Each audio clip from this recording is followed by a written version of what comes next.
to start from we did it. It's the beginning of the third chapter, so we're going to start over again for you. Norman. Thank you. Right here. Great. Okay. Kol get shenichtav shel l'shum isha. Possible get that's not written specifically for the woman. It's not valid. Ketzad. What are examples of this? Hayovid b'shuk v'shama kol sofrim. Makrin ishploni megarish ishplonis. We'll see. The Gemara says it's a sofrim school. They train them how to be scribes. So it's not being written for any specific person. And they're just giving examples. The get is being written for someone, so and so on. So the names are the intention to write names, but nobody instructed them to write it. It's not being written actually for divorce. It's just the form. Ish ploni is ish ploni megarish ish ploni mimoka ploni. And as the person is walking by, he hears them giving this instruction. Oma zeshmi zeshem ishti. Says that's my name. It's the name of my wife. Posla garshbo. And he wants to divorce his wife. He's not able to use that get, although the information is all accurate, because it wasn't written specifically for him. So it's possible. He cannot divorce his wife with that get. Yes, it became even a greater chidush. Person had a get written specifically to divorce his wife. So the sofer when he wrote the get, it was to what? For the sake of divorce. V'nimlach, and he changed his mind. The husband changed his mind. He's not divorcing his wife. Motza ben Iro, a townsman, meets him. My name is your name. All the information is identical. Post lagarishbo. So you cannot use that get, even though the get was written for the purpose of divorce. The first get wasn't even written for the purpose of divorce. So you say that's why it's possible. But if it's written for the purpose of divorce, maybe if the information is identical, it's valid. Because it wasn't written specifically for this individual, it's not kosher. It's not valid. Yeser al-kain, there's even a greater chidush.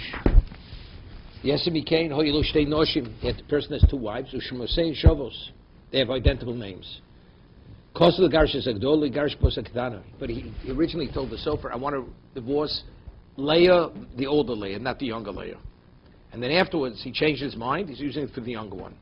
So since, even though it was written for him as the husband and his wife, but since it wasn't written specific, the right wife, it's possible. Okay? He's not able to use the get to divorce the younger wife, even though the names are identical. Yeser Mikain, even a greater chidush. Omer Lavler, he says to the sofer, Ksov le'eseshertz. He has two wives with identical name. He says, I want you to have in mind when you write the get, whichever one I should decide later, that's the one it should be for. And he decides later. Postal garishbo, he's not, because the Gemara is going to say, because unless it's clear at the time that it's written, we don't rely that later will reveal what his intent was. That's called ein breira. Okay, now the Gemara discusses why each case is a greater chiddush than the previous case. Okay? That's the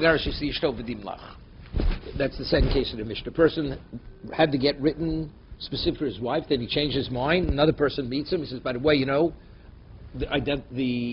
information is identical. So if the case of the second case is he wrote it specifically to divorce his wife, so what's the first case? Where the sofrim are writing a get, seemingly it's also was being written for somebody to divorce their wife. No, the get was not written for divorce. They're just practicing how to write gittin. So it wasn't written for the sake of divorce. We're able to deduce it from the Mishnah that it's not being written for the sake of divorce. The Ketani Sofrim Makrin. Well, Ketani Sofrim Korin. Sofer reads, it means he has to make sure the information is accurate. No, if it's being used for divorce. Makrin means the teacher is saying, write this. Somebody's supplying the information to the Sofrim. You have the master Sofer and you have the apprentice Sofer. That's Makrin. Shema Mino, so it's conclusive. The first case, speaking, it was written for Gershon. The second case, even though it was written for divorce, but since it wasn't written for this particular couple, it's possible. My yes, that's the third case. The third case is even greater chiddush. Meaning, he wrote it for one wife, he can't use it for the other wife. First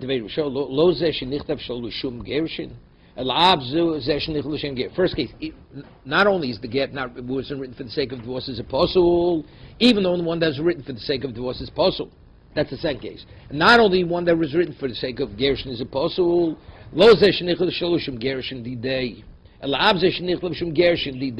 even if it's written specifically for him. he intended to divorce the older wife, and now he wants to use it for the young wife. So it's written specifically for him, so maybe that's sufficient. The answer is no, even though it was written for him, but since the wife was not included in the intent of the sofa when he wrote the get, it's possible. It's only the day that's for him. El Abzesh Nichlav Gershon the day. It's to sever his marriage, to terminate his marriage. Possible. Lozel Shlol Nichlav B'Shem Gershon Ho. El Abzesh Nichlav B'Shem Gershon Ho. Possible. My time. What's the reason? Ikosa v'nosan. Ikosa v'nosa Sefer Krishus biyodo. If it would just say kos v'nosan, it doesn't say v'kosav. If the Torah only writes v'nosa, he should give a writ of a termination in her hand. Havamina l'mutei heich kama. I'd say, what's a Sefer Krishus? It's a writ of termination. That means it has to be written as that. So which case would I exclude?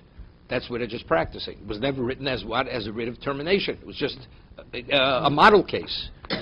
Right? Lovad l'shem Krishus. Avokos l'garshi ishto v'nimlach. But let's say Ruvain, he wrote it for his wife, then he changed his mind. Now Shimon the other Ruvain wants to use the get. So there was written as a Sefer Krisus, it was written as a writ of termination. The Ovid L'Shem Krisus, right? It was written specifically to terminate a marriage. Ema kosher, I would say it's kosher, maybe it's valid. Kosher Achmanu, but kosav, no. It has to be written. It has to be written for that particular person. So even though it was written for Krisus as a writ of a termination, but that's for a couple A, not for couple B. But I'd say, but what if it's written for couple B? Ikos rachman of kosav, but if it only say kosav havamino lemute haidlo iu kokosif lo. Right? That's where it wasn't written for him. Al v'yesh lo shtei noshim. But if you have a person has two wives with identical names, diu kosav, like he wrote it, it was written for him specifically. Ema kosher, because that's for kosav, right? Ema kosher, kosher rachman lo. No, it has to be written specifically for. It's not enough you wrote it. It has to be written specifically for that particular wife. So since it was written for the older wife, not the younger wife, so it's possible. So what's the last case? For Sefer Lamli, the last case is what he says, whichever wife I decide, the older, the younger, right? So it wasn't locked into one. Ein brera means that unless at the time of the writing it's clearly determined which one, it's not valid. The Sofer has a time when he writes Leah, he knows which Leah. It's not to be determined. To be determined is not sufficient. Okay, that's lacking in law specifically for her. Is this global, or just a question on Ein Brera, or is this for those who? If you hold Ein Brera, whether it's this, whether it's tithing, wine, truma, that, it's all. We had throughout Shas Ein Brera. But if you do hold Brera, well, if you hold Brera, then this would be valid, because that's considered he wrote it particularly for the wife who was intended for. No, I understand. But this is the ruling across the board. We rule the way we rule on a Torah level. We hold Ein Brera. Oh, always. Always. Rabbinically, we hold Yesh Brera. We had a Gemara which we learned in Be'ah, going outside of a Tum, outside of the city limits, that's rabbinical. A person says, I'll put a Tum to the north and to the south. You can't have it both directions. But I'm not sure where the Chocham's coming to lecture. Which shul. To be determined. Over there we rule. There we would say Yesh Brera. Because there it's only rabbinical. That's not. This is the rice. It's a question of a get. Kosav the Garshis Agdola. Okay, this is where we're holding. He had mind to divorce the old one. Right. This is next to the last case. So it was written specifically for him. So I would think, as long as it's written for him, even though the wife, it's not the same wife. The Lord Garshis the Mishnah says you cannot use that get to divorce the younger wife, even though the information is identical, and he's terminating his marriage. That's not of course, it's because of law. Law means that's specifically written for her. But it seems to be the younger one he can't. Hagadola must be garishbeg. Right? It says he can't use the divorce the younger one, but the older one he could. Right? That's the inference. But the question is, but if you look at the get face value, when it says Leah, do you know which Leah we're talking about? Maybe it has to be implicit in the get. You have to be able to identify the wife. But since he has two wives, Leah, and you're not able to identify, maybe you can't even divorce the older one, even the one that's written for, because it's not clear which Leah he's talking about. But the Mishnah says it is valid. So evidently, you see from here that even though you're not able to identify what his intent was, but factually, if it was written for the older one can be divorced with it. You understand? So Omer Rava Zosamer. So what do we deduce from the Mishnah? Shnei Yosef ben Shimon Hador Baracha. So you have two people. The name is Yosef ben Shimon. Motziin shtar chov al acher. Let's say Yosef ben Shimon, he has a loan document as the lender. He goes over to the person. He says, he goes over to Chaim. Says Chaim owes Reuven, Yosef ben Shimon $1,000. So Chaim says, something. He says, I owe the other Yosef ben Shimon. You're not the guy. It's the other guy. So the answer is, we couldn't care less. You have that document. That whoever has the document, the presumption is you're that Yosef ben Shimon. So if he get okay, we have the early case. The person wrote a get for himself. Then afterwards he changed his mind. He's not using the get to divorce his wife. Right? That was one of the cases. So we say it's puzzle. Even this is my name. It's like your name. About the Reisha Tani Shmikishim puzzle. The Garishbo Sheni. The Garishbo. It says the second party cannot use it. So what's the Sheni Udlonsi Begarishbe? The second person cannot use it. Harisha Motzi Begarishbe. Right? But it seems the person who had it initially could, even though there's somebody else in town with the exact same name. Right? That's what the Mishnah is saying. Yeah,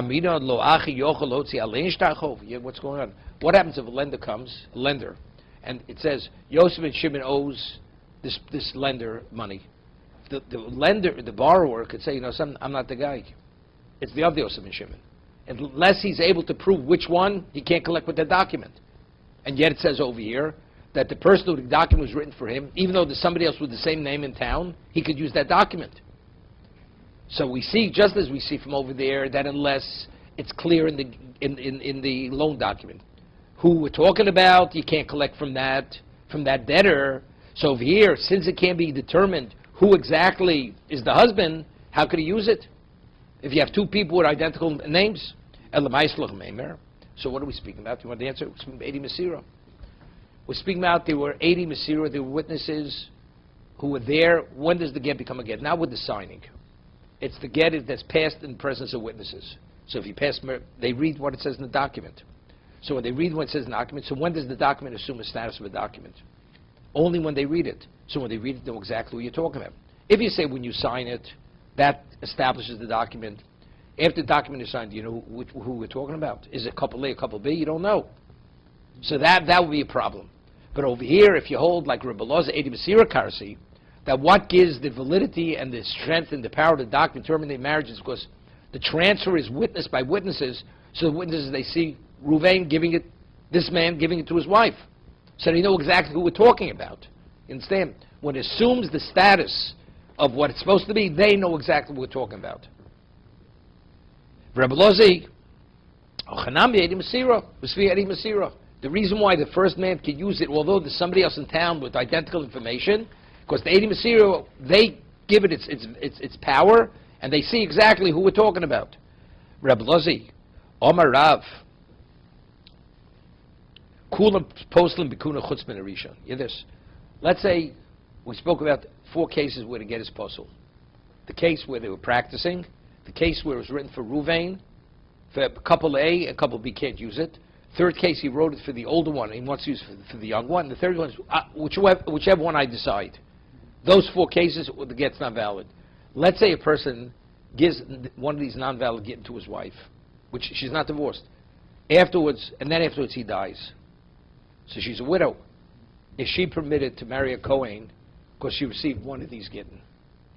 Even though the get did not terminate the marriage, but because it has a semblance of a get, she's already considered blemished. She has like a semi-grusha status. Therefore, Kohen's not permitted to marry her. See, logically, I'd say, look, if it's not a get, she's not divorced. But Rav says, Rav Kula Poslim Bekuna. Every one of the cases, Chutz Min Arishan, except the first case was not written for the sake of divorce. She's what? She's disqualified from marrying a Kohen because she's a semi-grusha. Ushmolam Afrisha Nami Posel. You hear this? Shmuel says, no. Even though get that was not written even for the sake of gerushin, it was practically it was practice. Bas Shmuel Latame, Dome Shmuel, Kol Mokshin Shanu Chachomim get posel uposel. Whenever the Chachom say get is posel, not only is it posel, it disqualifies the woman from marrying a Kohen. It's posel uposel. Chalitza psula. Let's say a person does chalitza. Chalitza rabbinically, a woman is not permitted. But let's say the chalitza wasn't even done right. Right? If it's chalitza psula or poslosim menachin, identically. Normally, if a brother gives chalitza, the other brothers can't do yibum any longer. But let's say the chalitza wasn't a valid chalitza. Even though it's chalitza psula, it has to be done correctly. She's not permitted to remarry. But since it's considered chalitza was done to her, even though it wasn't a valid chalitza, the other brothers can no longer act and do yibum on her. She's already disqualified from yibum.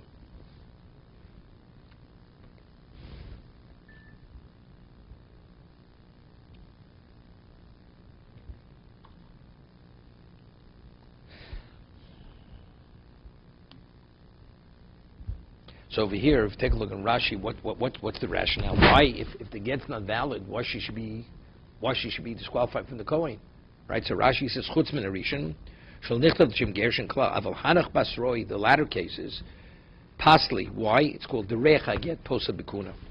It's called recha get. It has a scent of a get, because in its own right, it is a valid get for the right party, right? Every one of the cases, it has the power to terminate a marriage. What she received.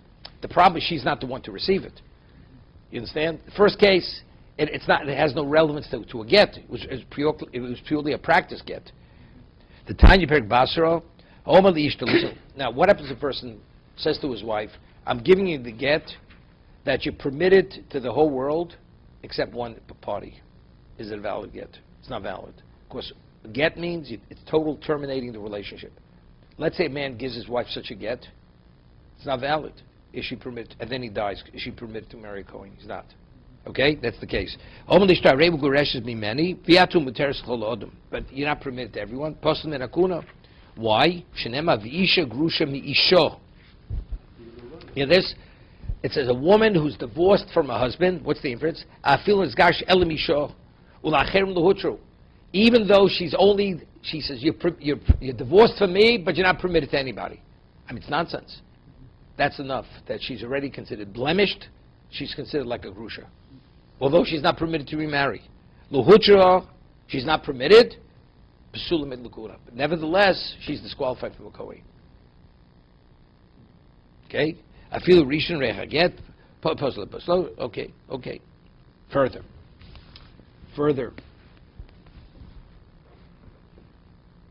B'marova Amri, they said in Eretz Yisrael, Mishmeidu Rabbi Lozer, small velayla psulos upostlos.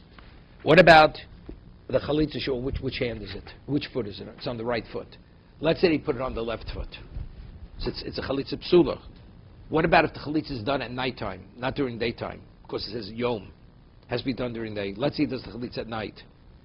Although it's not a valid chalitza, psulos, it's not valid.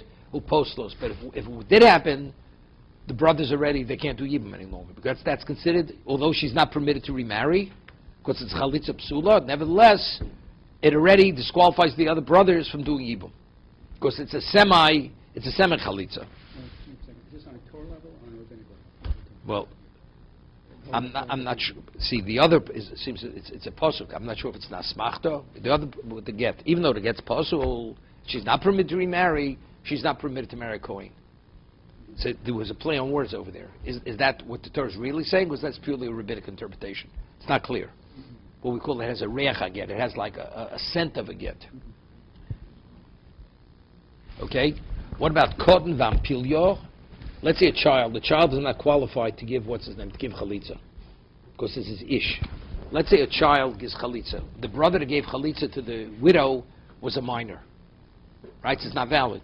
What about you have to have a shoe? What about he took a sock? He was wearing a sock. She removed the sock from his foot. It's not valid. Kod vapilia psulos ve'ein poslos. Because cotton, he doesn't even fit the form, right? Cotton because it's ish. Ampili is not a shoe. It's not like putting the shoe on the left foot, because this has no semblance to chalitza. So it's psulos. They're not permitted to marry a Kohen, but ain't poslos. But in terms of the other brothers, any of the other brothers want to do yibum, they could do yibum. Zi oma kula ain't poslos, postling, chutz min ha'achron. Yeah? None of them disqualifier except the achron. Which is the achron? Chutz min ha'achron, l'chumra yesh breiro. No, we're talking about the cases of the Mishnah. Every one of the cases of the Mishnah. Well, Rav and Shmuel says every case, except the first, Rav says she's disqualified from the Kohen.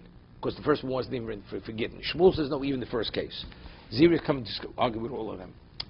Everyone, since the get is not valid for you, it doesn't disqualify the wife from kuna. What's the last case? He said, whichever one I should decide. So if not for the Ibrahim issue, the get in its own right, the intent originally was whichever one I decide, either one.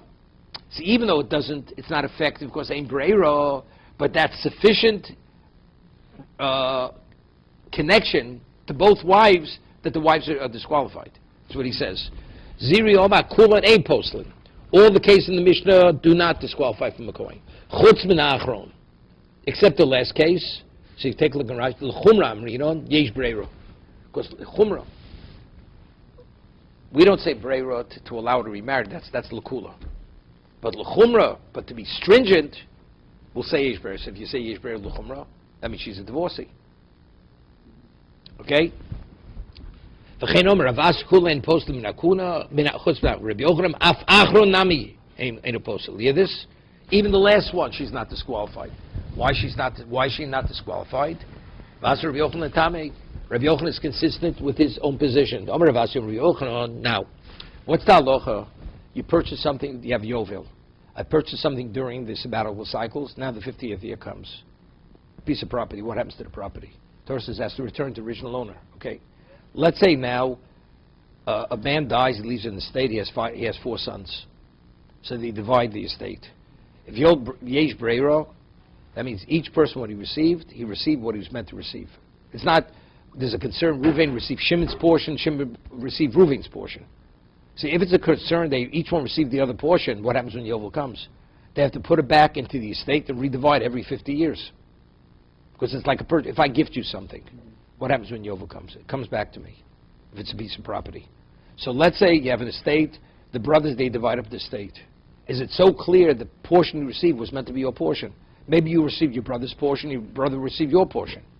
If you hold yesh breira, the portion you received is your portion. But if you hold ein breira, it's not so simple. Maybe the portion you received is not your portion. So you don't have, when yovel comes, you have to put it back in one pot and then redivide every yovel. Because it's called lekuch saying. They're like buyers. Okay, so that's what I'm saying. Rav Yochanan, Vazer Rav Yochanan, Tami Rav Vazer Achen Shecholku. Lekucha saying, you hear this? They're equivalent of purchases. And therefore, they have to return it to each one on Yovel. It goes back to the original location, and they redivide. But if Rabbi Yochanan says that, what does that mean? That means it's nothing. So if a man says, I want you to get whichever one I should decide to divorce. So ein breira means it has no semblance of anything. It's nothing. That's what the word. Therefore, all the cases of the Mishnah, every one of them, even the last case, it will not disqualify from the kuna. Utzricho. He says, what does he have to say? If Rabbi Yochanan already says ein breira regarding the estate, what do you have to go out of his way to speak specifically the get? Not only the first 3 cases, she's permitted to a kohen, even the last case. Of course, if you hold ein breira, even the last case. Evidently, I would think maybe by get is different. He says, Diidma beho utricha beho kam Rabbi Yochanan ein breira mishum bino and lo lishma. You're phenomenal. What about, let's say normally I hold yesh breira. When you say to be determined is sufficient. But maybe Torah says by get because of law. When you write the get at time, it has to be written specific for. So maybe what it connotes is you have to be aware at the time that you write the get who you're writing it. Even though normally I say yesh breira, like inheritance and all things, but this case, this is the exception. The Torah is going out of its way to say up front you have to know who you're writing it from. So I would think that. So Rabbi Yochanan says no. If we would hold yesh breira, there's no difference. Right? So therefore, not only is it here, it's even by what? By the brothers dividing the estate. Because there's a question, maybe each one received the other one's portion. So if they're like purchasers. So what happens when Yovel comes? Everything has to return, and you have to redivide every 50 years. Okay? Avol hoso mecherhu dam rachmanu leheder biyovel. Avol rushamatonu lo. Maybe you see rushamatonu not. V'yashmin sode. Why by sode do you give it back? Bishum lechumra. Inami kitchila. Avol hochem alog. Over there it's a chumrah, because if we could divide, what's the big deal? Right? You're getting back to your same portion. But over here, when you give the get, the question, is she divorced, not divorced? I'd say she's divorced. So therefore, we need both cases, that either case is nothing. The get is nothing, she's permitted to a Kohen, and by regarding to the inheritance, every 50 years, they got to put it all back, and each one takes his original portion. It's like redividing. Okay?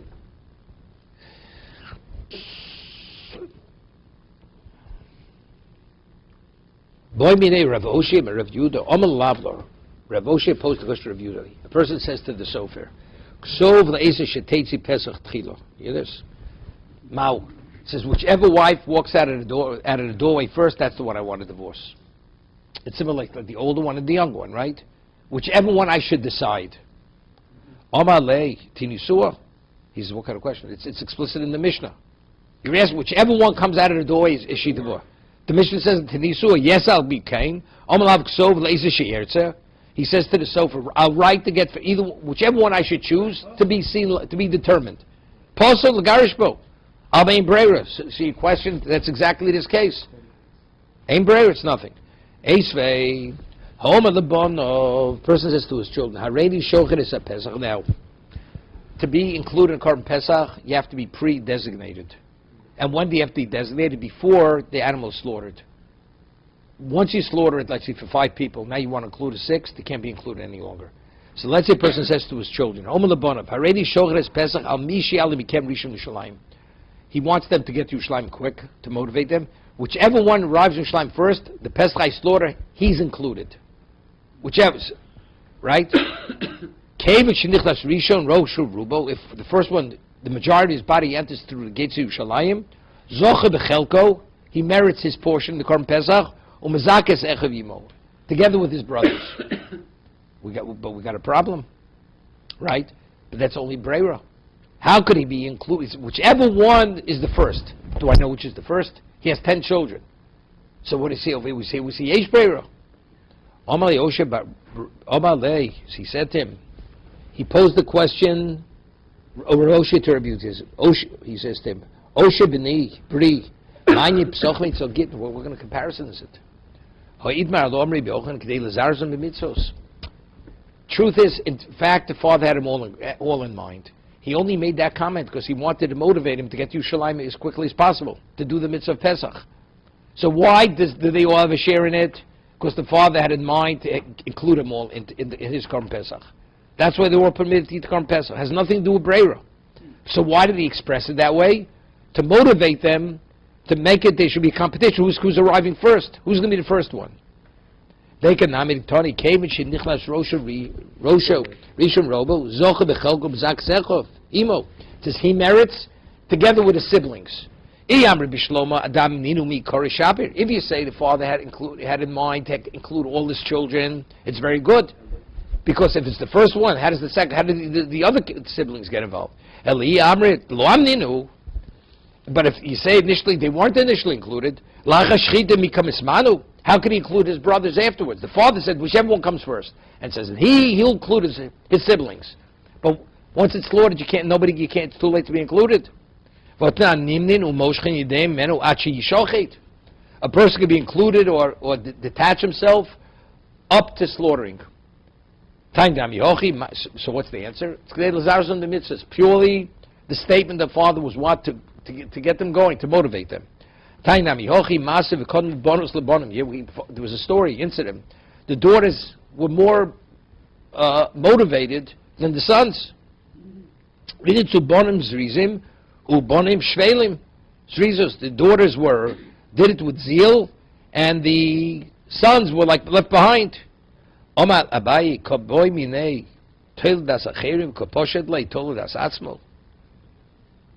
Yeah. He says, you posed the question where you said, whichever one walks out of the doorway first, right, it should be a get. That case of brave is what? It's not what I decide. Who's going to determine who walks out first? They will. You have no control. What about he says, whichever one I wanted to divorce first, whichever one, I'm not sure, the older, I'll decide later. He's the one who's making the decision.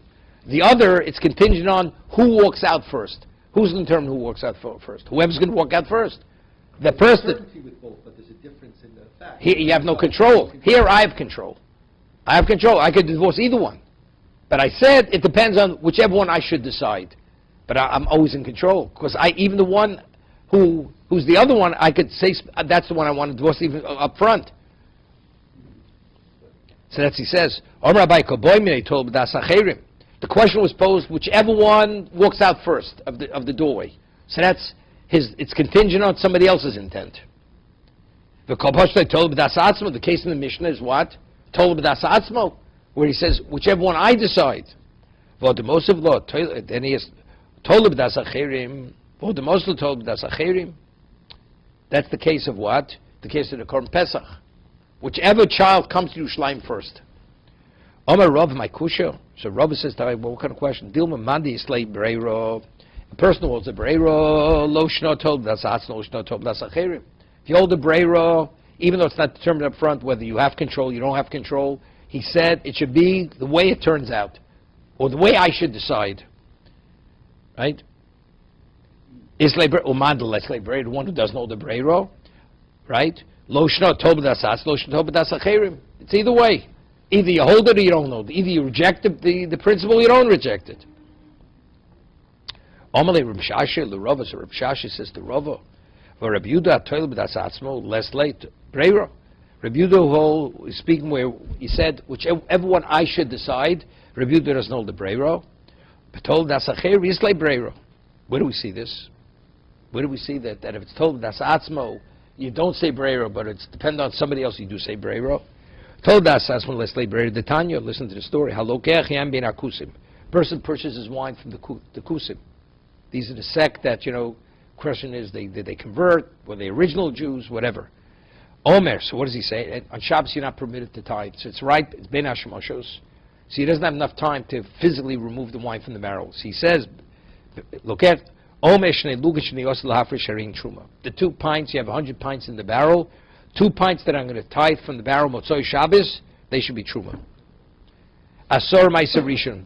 10 should be ma'aser rishon, that's given to the Kohen, to the Levi. Tisha ma'aser sheni. 9 should be ma'aser sheni. That's what it takes to Shalayim. Umeichel v'shosem yad. And that he's able to redeem. Ma'aser sheni he can redeem. And he could drink meat. Divrei me'er Reb Yehuda, Reb Yosef, Shimei Osrin.